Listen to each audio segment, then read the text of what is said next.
માની તો તમે પણ માનજો, ગુરુદેવ ચંદ્રશેખર જ્યારે તમને ખબર હોય તો સુરતની અંદર પૂર આવ્યું હતું, જબરજસ્ત પૂર આવ્યું હતું, ને એની અંદર જે એમની સહાય કરી છે, ચોથા રાશિઓ રડતા હતા, કારણ કે જીવ દયા નંબર 2 માં જાય. એક વખત પેલા મનુષ્યની દયા, મનુષ્ય સાજો સારો અને સારો હશે તોય જીવ દયા પાડી શકશે, બાકી શક્ય નથી. એટલે અહિંસા પરમો ધર્મ હતા. હું એમ કહું છું, તમે બધા જ ઘણા બધા વ્યક્તિ અન્ય ધર્મી પણ છો, પણ સાચી જીવ દયા કોને કહેવાય?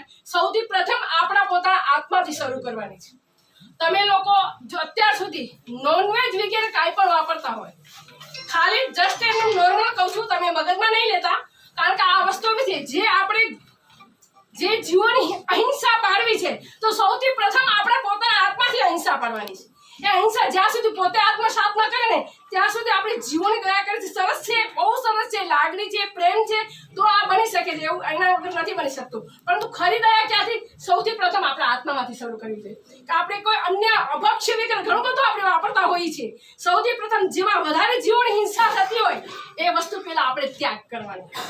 નોનવેજ છે, તમે કોઈ પણ વસ્તુ જે કરતા હો તે એની અંદર વધારે પડતી, કારણ કે એક ગાયને બચાવો, એક ભેંસને બચાવો, તો એક પંચેન્દ્રિય જીવની હત્યા આપણે થઈ અને એને આપણે નોર્મલ રીતે બચાવી શકીએ. પરંતુ તમે હજી, કારણ કે જૈન ધર્મ થોડું આગળ એટલે જાય છે, માંસની અંદર એક નાનું કણિયું હોય ને એમાં પણ પંચેન્દ્રિય જીવ ઉત્પન્ન થાય છે, અસંખ્ય હતા, જેની કોઈ પણ જાતની ગણતરી નથી થતી. એટલા જબરજસ્ત અંદર જીવો ઉત્પન્ન થતા હોય. જ્યારે આપણે અંદર પધરાવીએ પેટની અંદર, અને પેટમાં પધરાયા પછી વિષ્ટા તરીકે બહાર આવે તો આપણે જોઈ શકીએ ખરી નહીં. પણ આ 10 દિવસ 10 મિનિટ તમે વાપર્યું અને વાપર્યા પછી તમને આનંદ જો થતો હોય ને તો જબરજસ્ત આપણા કર્મ બંધાય છે.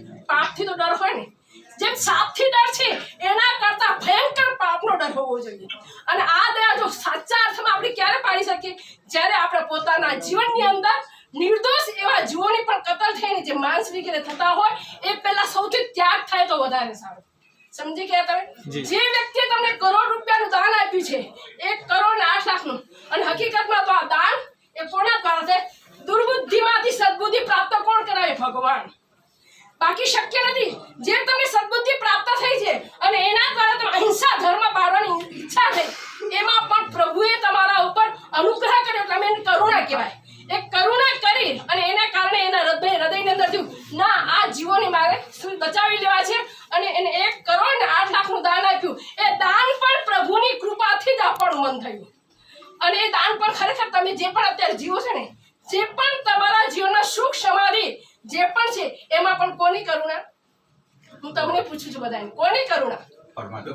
પરમાત્મા અને પ્રભુની કરુણા વગર તમે શાંતિથી જીવી પણ ન શકો. એમાં પણ પ્રભુની કરુણા. એ પ્રભુનો આપણા પર ઉપકાર એટલો છે કે તમે બધા જીવોને પોતા જેવા માનો. સમજી ગયા?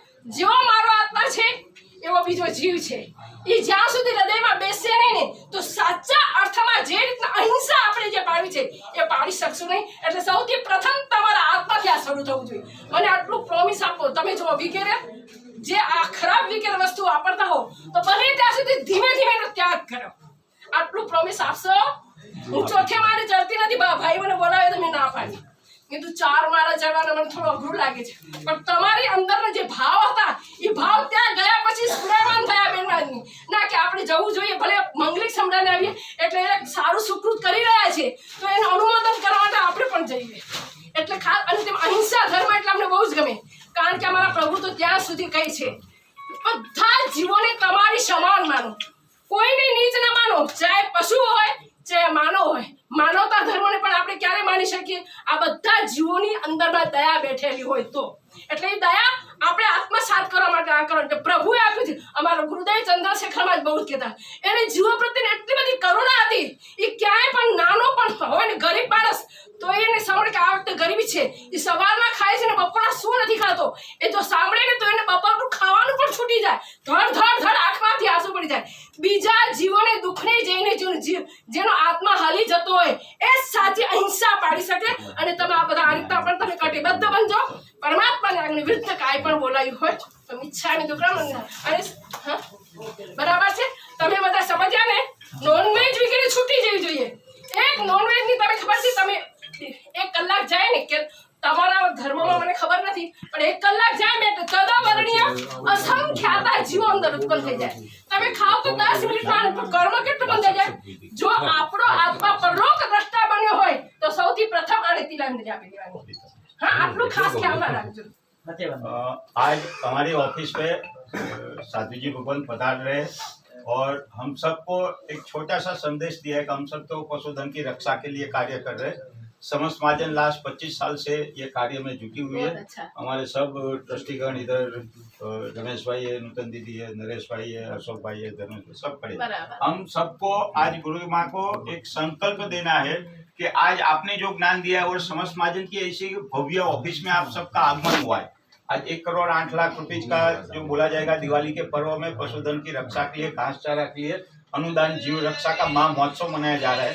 तभी हम सब हाथ ऊपर करके बोलेंगे कि हम जहाँ तक हमारे शरीर में श्वास है वहां तक हम कभी नॉनवेज को टच नहीं करेंगे। और कोई करता होएगा, कोई पशुधन के साथ क्रूरता करता होएगा, तो हम हिम्मत से उसका प्रतिकार करेंगे, उसके सामने खड़े रहेंगे और दुनिया में जहाँ पर भी जाएंगे अहिंसा परमो धर्म का, पशुधन की रक्षा का हम ख्याल रखेंगे। बरोबर है गुरु? ख्याल रखेंगे।